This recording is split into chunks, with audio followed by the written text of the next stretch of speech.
এটা খেতেই আমি শুধু শ্বশুরবাড়িতে যাই।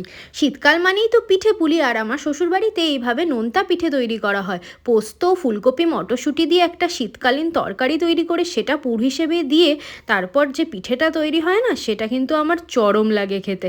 চালটাকে প্রথমে গুঁড়ো করে নিয়ে তারপর সেটাকে গরম জল দিয়ে মেখে ভালো করে একটা মণ্ড তৈরি করে নেওয়া হয়। তারপর সেই মণ্ড থেকে এরকম ছোট ছোট লেচি কেটে সেটাকে বাটির আকারে তৈরি করে তার ভেতরে পুরগুলোকে ভরে আর ভালো করে দেখো শেপটা তৈরি করা হচ্ছে, আর সাইডটা এরকমভাবে ডিজাইন করে দেওয়া হচ্ছে।